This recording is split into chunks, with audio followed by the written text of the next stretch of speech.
kıymetli gazimiz al bayrağımızı açıyor. Bu onur, bu gurur hepimizin. Bu bayrak inmesin, bu ezanlar bitmesin inşallah. Ve yine valilik özel hediyemizi Sayın Valimizin ellerinden kıymetli gazimize takdim edeceğiz.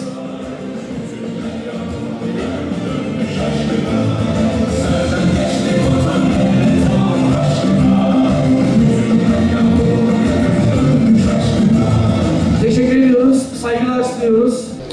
Yani tabi o gece abim şehit oldu, ben gazi. Şükürler olsun, hani bu gurur bize, hepimize yeter. Şehitlerin yüzü hürmetine bu memleket, bu vatan ayakta duruyor. O yüzden gururluyuz, mutluyuz, hiçbir şekilde pişman değiliz. Her şeyden sevinçliyiz, mutluyuz. Yani o gece ne kadar hain, ne kadar alçakça bir gece olduğunu hepimiz iyi biliyoruz. O bir darbe girişimi değil, bir ülkeyi bir işgal girişimiydi. Ama elhamdülillah bu aziz millet, bu millet buna mani oldu, buna izin vermedi. O bizim yaptığımız mücadeleyi, milletin verdiği mücadeleyi, verdiği savaşı hiçbir millet, hiç kimse yapamaz. Bu cesaret kimsede yok. Yani dediğim gibi şükürler olsun. Vatanımıza, milletimize bir şey olmadı. En büyük tesellimiz, en büyük temennimiz o. İçimizdeki hainler, içimizdeki alçakları görmüş olduk, bilmiş olduk. İnşallah bundan sonra daha güçlü, daha iyi ilerleyeceğiz. Yani kardeşim şehit oldu. Zaten onu hastaneye getiren ben.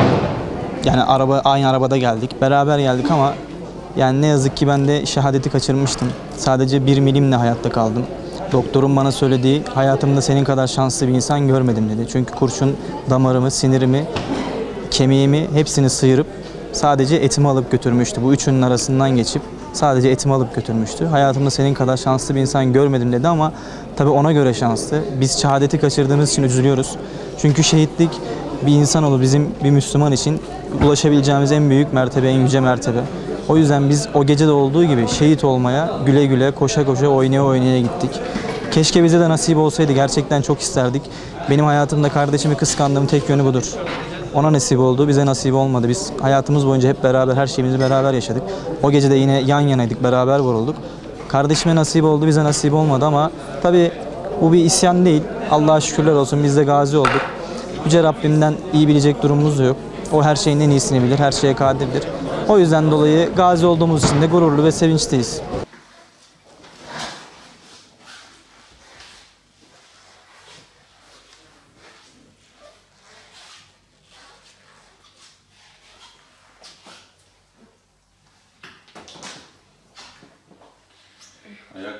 Birçok il geziyorum. Benim yani ehemmiyet ve önem verdiğim konulardan bir tanesi hafızlık ve Arapça. Yani Osmanlıca dili de. Vücudu en önemli özellikle harekete geçiren en önemli oldu bu. Anlatmışlardır. Yani genel anlamda iyi. Bizim Batman zaten mütedeyyin bir şehir. Yani dini.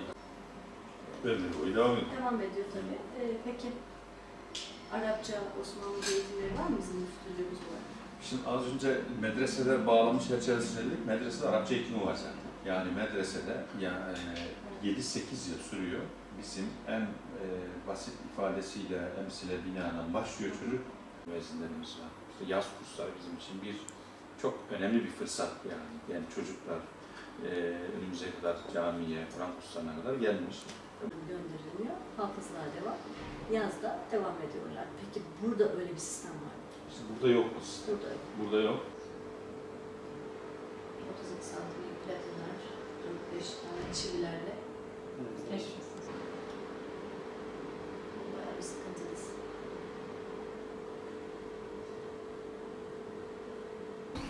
Ben Safiye Bayat. 15 Temmuz, eski adıyla Boğaziçi Köprüsü, yeni ismiyle 15 Temmuz Şehitler Köprüsü gazisiyim. Gayri ihtiyari televizyonu açtım, alttan üstten böyle bir kalkışmanın olduğu söyleniyor.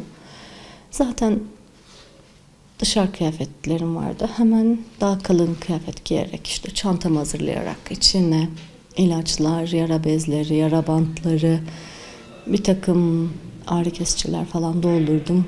Tesbihimi, minik Kur'an'ımı, abdestimi almıştım zaten. Kayıt cihazımı da aldım. Ne olur ne olmaz dedim. Belki önemli bir durum olur.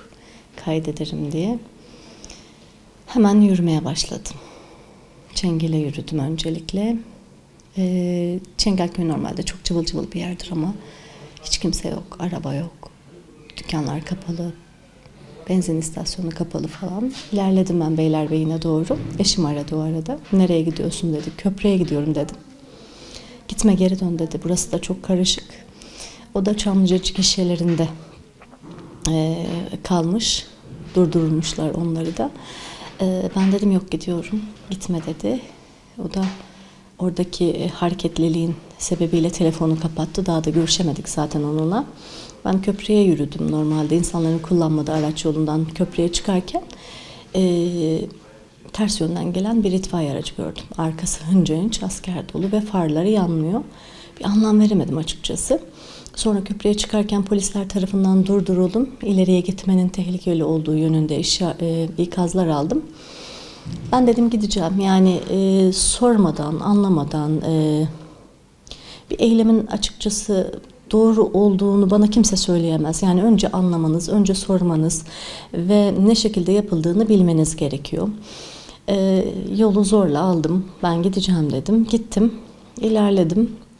İlerlerken gişenin önünde, gişelerde bir Türk bayrağı gördüm kocaman. Tabii o bizim bayrağımız, hepimizin bayrağı. Gerçekten insana gerçekten güç ve kuvvet veriyor. Ve orada olması gerçekten hepimize güç veriyor.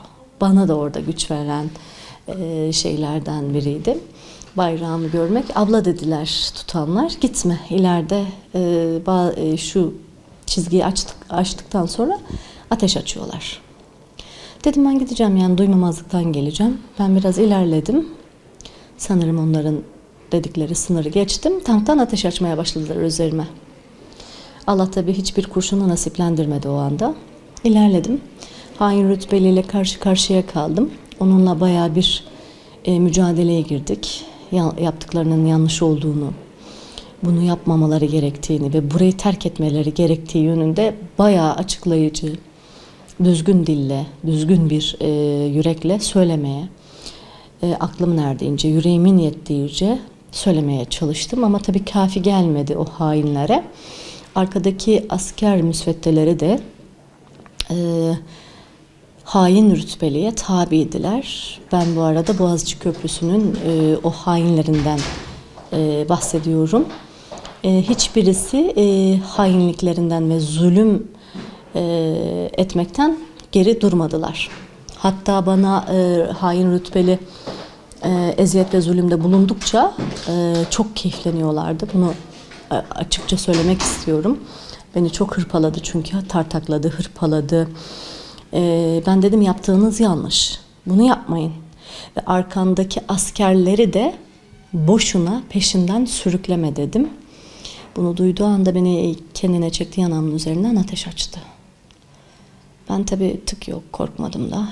Allah'a çok şükür, Allah'a inanmış kalpler, teslim olmuş kalpler hiçbir şeyden korkmazlar. Yalnızca ve yalnızca korktukları şey Allah'tır, yaratanıdır. O anda tabii hiçbir düşünce yok aklınızda. Aileniz yok, eşiniz yok, çocuklarınız yok. 3 ay önce vefat etmiş anneniz yok. Hiçbir şey aklınızda yok. Sadece ve sadece davanız, hak üzere yürüyen ayaklarınız, gazaya yürüyen ayaklarınız, şahitlik etmek isteyen kalbiniz var ve siz varsınız. Ben bunları yaşadıktan sonra dedim ki ben senden korkmuyorum. Bunu nasıl anlatabilirim sana? Beni vurmak mı istiyorsun? Döneyim sırtımı vur. Zaten benim görüntülerimi ben kendim çekmedim. Mobese kameraları beni çekmiş. Arkamı dönüyorum görüntülerde. Vur diyorum. Dönüyorum arkamı. Beni öyle vur. Sırtımdan vur.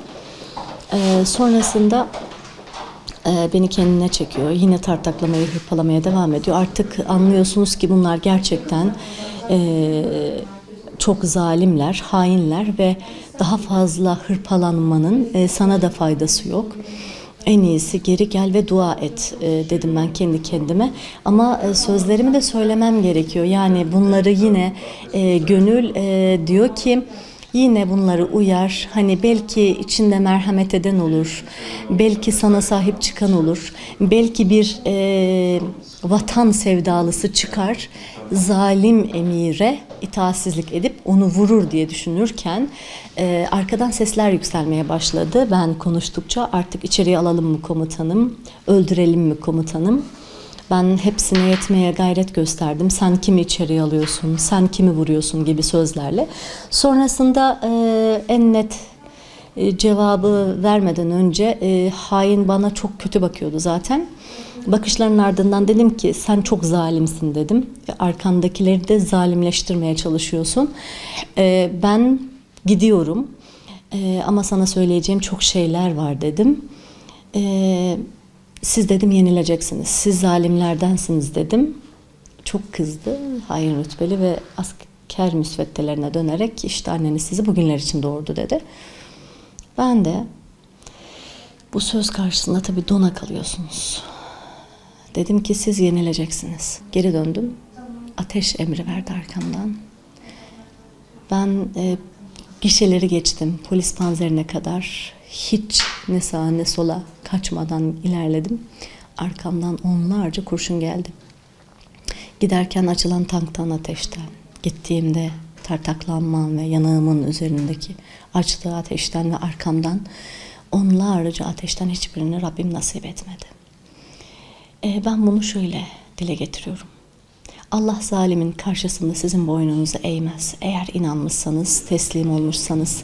Çünkü inanan kalpler çelikten de kuvvetlidirler. Allah size bir gömlek giydirir. Çeliktendir. İnandığımız şey Hazreti Ali'nin sözleridir. Cihat diyor, zalimin karşısına geçip sen yanlış yaptın diyebilmek. Elhamdülillah bunu yaptık. Döndük, polis panzerinin oraya kadar geldim. Ben dualar ediyorum. Bayağı bir dua ettikten sonra Rabbim bizi muzaffer kıl. Bu zalimlerin önünde başımızı eğme. Bunlar bizden değiller. Asla bunlar bizden değiller dedim ben. Çünkü bizim duygularımızı çaldılar. Biz gibi görünebilirler. Biz gibi konuşabilirler ama bizden değillerdi.